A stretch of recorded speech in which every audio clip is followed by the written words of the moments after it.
Look, man, I'm gonna be 100% honest with y'all.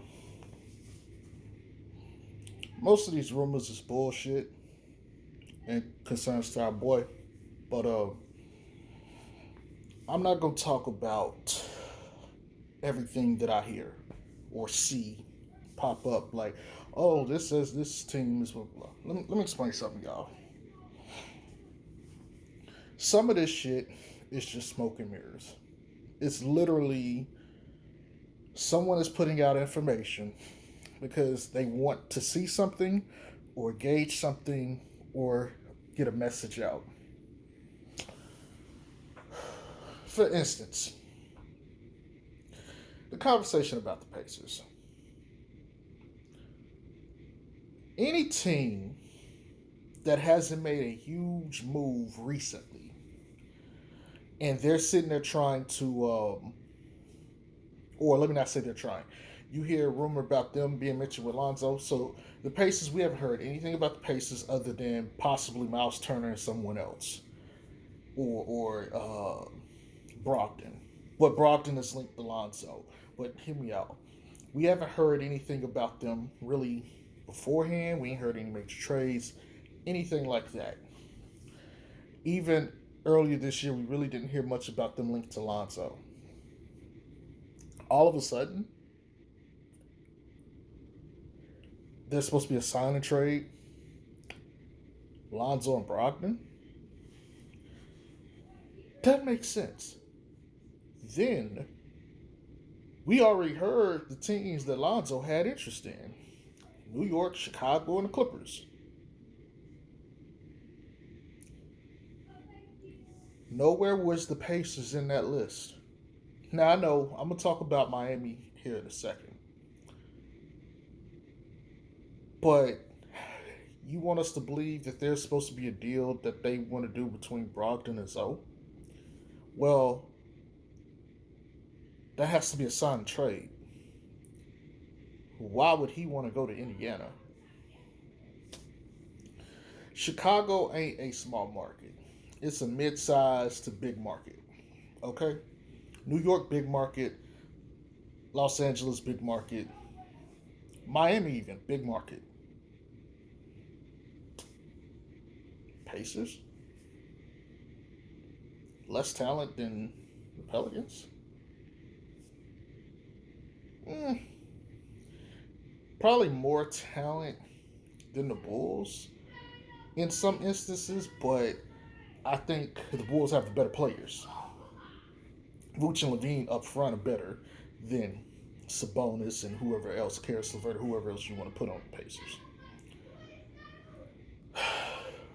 So you see, none of this makes sense, right? So I'm not going to report.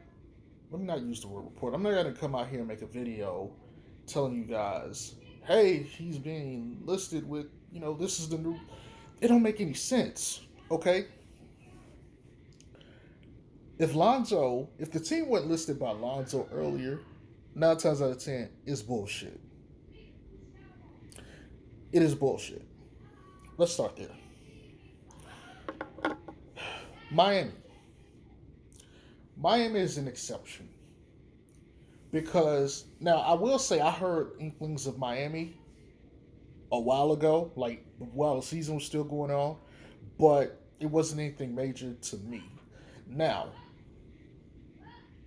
Miami got a free agent, Duncan Robinson, who's probably looking to move on.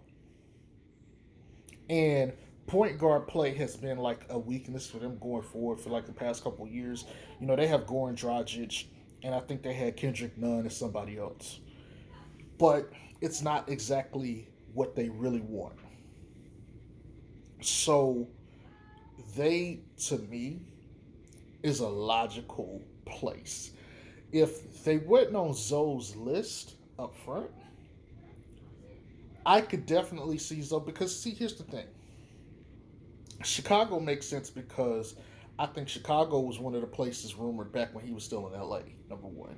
But number two, he's got a good friend in Zach LaVine who has been courting him all off season. So that's number two. Number three, The major teams that he's been linked to are all bigger markets. And so Miami, good weather. Matter of fact, Miami is pretty much like Southeast Lakers, or in a sense, Southeast California, because big state, uh, huge market, good weather. It's one of the nicest places to live outside of like storm season. But it makes so much sense when you look at it. Big market, big market. It hits the big market. Championship led team, history of winning, especially Pat Riley, and they won with Wade. They've won with LeBron. Oh, by the way, LeBron played there, and LeBron's playing for the Lakers. You know, so to me, Miami makes a whole lot more sense, and is a whole lot more logically sound than any of the other ones. Besides, it benefits the teams a lot more overall. Lonzo for Brogdon, it's like an even swap. Even though the Pels think they're getting better because they got Brogdon, and I would think that the Pacers would think they're getting better because they get Lonzo. But to me, it's like they're same almost. It don't make sense. You got to lose Lonzo to get Duncan Robinson. So you're gonna lose all the other stuff he brings for a better shooter, which means what? They played Lonzo as a 3-and-D guy. I wouldn't say Duncan Robinson is a defensive guy at all, but he's a much better shooter, and that would make, I guess, sense to punish off of the gravity of Zion and Bi. So, and he probably be cheaper. He's like 18 million. So you say like 2 million a year. That makes more sense than the other shit. Lonzo on that team, you already got Tyler Hero. And if you got to lose a shooter in Duncan Robinson, even though Zoe ain't quite the shooter that Dunk is, he's someone you can say, okay, we can put him out there and do that. But they had other holes at point guard that they needed, the passing, the playmaking, and the defense up there. He solves all those issues. So he comes in, he gives you very good shooting, and he fixes the other issues you need at a position of need. That makes sense. Plus, it's a big market. Makes complete sense to see that story. Some of this other shit I'm seeing, he been like Toronto, like a sign and trade to Toronto. First of all, Lonzo from California. Why does he want to go be in the cold? Now you might say, well, Chicago's cold. It's also another country, and he's not with Triple B's. It might make sense if he was still Triple B's down to the core, because then he'd be like, okay, we can get our brand going out there. You know, Drake's out there. Now he might want to go be cool with Drake and do music, whatever. That's outside of basketball. It doesn't make sense. Number one, because one, he'd have to want to help the Pelicans more than himself. Number two, that means that they're doing a sign and trade for Kyle Lowry. Kyle Lowry is reportedly wanting 30. Lonzo would be signing for like 20. You're not going to pay him 30. Matter of fact, Lowry is going to be more expensive, so bringing in Lonzo, that's cheaper. Saves Toronto money. They get a better guard, but you got Fred Van Vliet, small guard, next to him. OG, Siakam, pretty solid, but again, whole nother country, passports, all this other shit, further away from your family. Miami's a little different. You could sit there and say, okay, because you know he talked to his big mom like, look, we're in Miami. Let me move you out here. Miami is a much better place to live, and quite frankly, it'll put him. Even though there's still distance, you could convince your baby mama like, look, leave LA for Miami, and you'll sit there and be like, beach, you know, young woman, beach, sun, all that shit. She might uplift and move for Zoe, even though they ain't together. But she might do that because that's a nice location. To have to come back and forth from Toronto to LA just to see your girl and your little baby, nah, that don't make sense to me. That team missed the playoffs, and I ain't gonna say they weren't healthy, but for the most part they were healthy. They just weren't good enough. You're gonna go to this team, not a bad team, but it just don't make sense. And again, he has to agree to a sign trade to go there. And if he's gonna agree for that amount, I think the Pelicans are gonna have to add someone else. So someone else is gonna have to leave. Maybe Josh Hart. Josh Hart would have to agree to a sign and trade. Two sign and trades, if you could do that, for another sign and trade coming in. It falls apart. It just don't make any sense, right? So let's be real. I'll put Miami. I will okay the Miami one. That makes sense.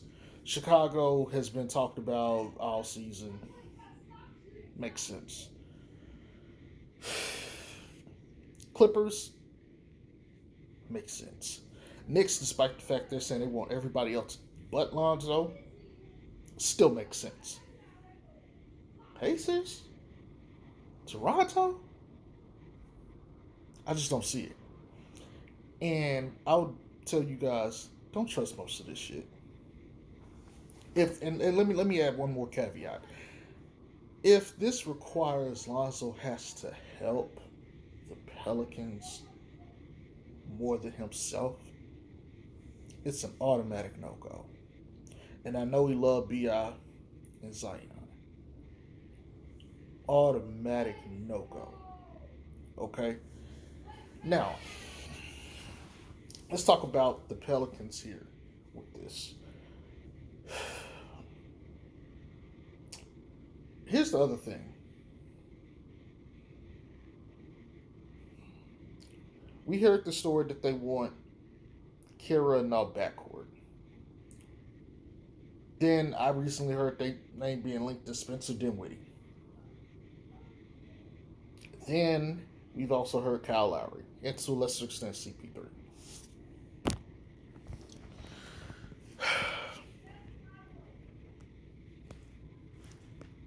Think about this. Why would they want Lonzo still? You're saying a second year players who you would rather have over a going on fifth year guard. Okay. But not just that. You got all these other guards that you're clamoring for or have reports leaking out or saying that you want. And Lonzo is supposed to be what now? See, here's the thing. And this is what I don't get about a lot of these people that say he's going to resign with the Pelicans. You've been dissing him literally all season and even more so in the offseason. Because you're saying Kieran our backcourt is one of the requirements for a coach coming in, which means you automatically don't want Lonzo. Put that to the side. Now you're saying Brogdon, which I don't believe. Miami, which you're saying we can get someone else who can shoot better than you. Slap in the face. Kyle Lowry, a 36-year-old vet, granted he's a champion, but you're ascending. And you want to think you want Lonzo to come back. After all this, and then you've been linked to Spencer Dinwiddie, and I even heard, I think, one for Dennis Schroeder. All these guys whose current teams would just about much rather have Lonzo over all of them. Exception maybe being Toronto.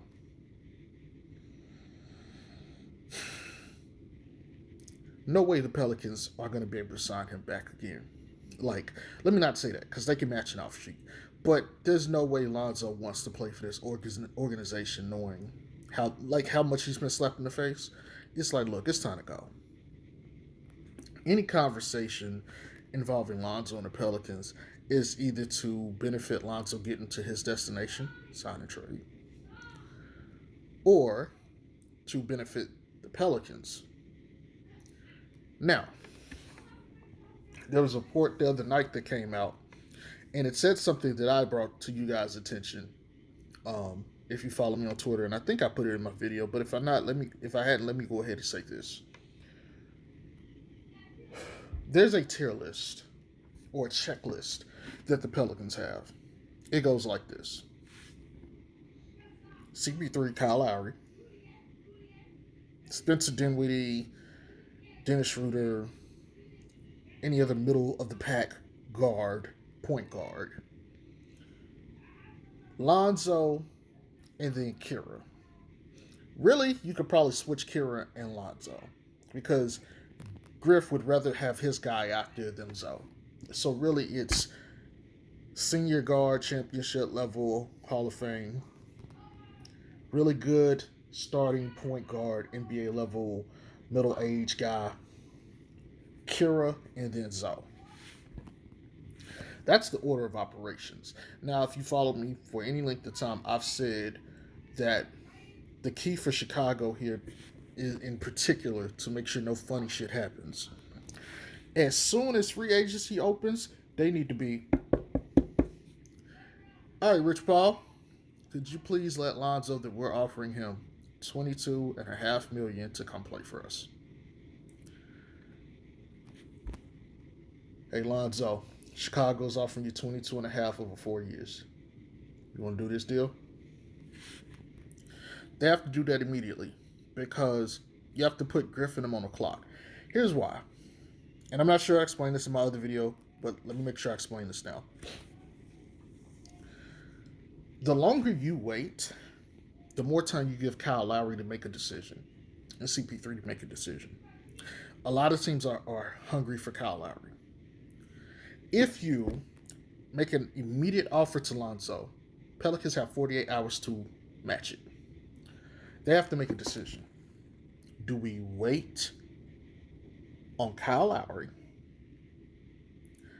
or do we risk losing Lonzo for nothing? That's the decision you have to put them in immediately. The longer you wait, that gives the Pelicans more time to go through the other options, okay? And that's not what you want. They need to be their first thing as soon as free agency can start and offer the money. Because Kyle Lowry is going to have to go visit all these teams and talk to people. He's going to have to, unless he's already made a deal with someone and we just don't know about it. It's possible he could have already made one with the Pelicans, which is why that report came out that they're definitely not offering him shit. By him, I mean Zoe. But the point is, in a world where they truly want Lonzo back, or wouldn't mind having him back, you put the pressure on them to have to make a decision, because if they choose to sign Lonzo, they cannot get Kyle Lowry. They cannot get CP3. They're going to almost be in a situation like the Lakers were with Kawhi the other year, where they had to sit there and wait and all the other free agents were coming off the market. That's basically what you have to do to the Pelicans. You have to put them in a situation where they have to make a decision up front and say, look, we'll renounce you, go on. And so now he can make his own decision. Or it's just like, hey, it's a done deal. Hopefully Rich Paul is smart and he's been talking to the teams and coming and giving Lonzo the information they can make their deal. But that's how this is going to go down. If you wait a day or two, it means Kyle Lowry might get a chance to speak with the Pelicans and all the other teams. But by the time it takes for you to go and get that in, Kyle Lowry might make a decision. Pelicans might go ahead and start Spencer Dinwiddie. Spencer might already be off the market. We don't know. Because rumor he might go to the Knicks. That could be a good fit. He might sign that the same day. And if some of these guys come off the market within the first day or the second day, that means you get to skip a step and you go straight to the Kira now thing, baby, or you go straight to Lonzo. In the end, that's where it's like, okay, they'll just match. So, you see what I'm saying? It's more important for them to get that deal done early. The longer you wait, the more opportunities you give the Pels to insert themselves and fuck this up. Now, me personally, I think the Pelicans already have an idea of what they're doing. They may already have a deal underneath the table. I think Lonzo already has his mind made up that Chicago is the place to go. But he may be smart and say, I'm going to allow a couple other people to suit me or chase after me. Do I think he's going to Miami? No. Do I think he's going to New York? No. Do I think he's going to the Clippers? No. Do I think he's going anywhere else but Chicago? Absolutely not. He's going to Chicago. You can just about book it.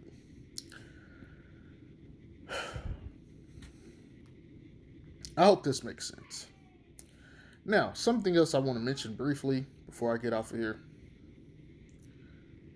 The Vooch trade, I know I spoke about it and how much I liked it when it happened. They need to get off Vooch's contract. They really need to get off that contract. And quite frankly, if there was a way I could get Vooch and Kobe White and maybe get like swap for like Pascal Siakam or OG Anunoby or both, I would do it in a heartbeat. Um, you might be like, why? Vooch is a stretch five. He can score, blah, blah, blah, blah. Look, man, this team is going to have a defensive issue. They're already going to be undersized in the front court, and I don't really know what they're going to go after because they don't have a whole lot of money to work with, even though they can clear up some cap.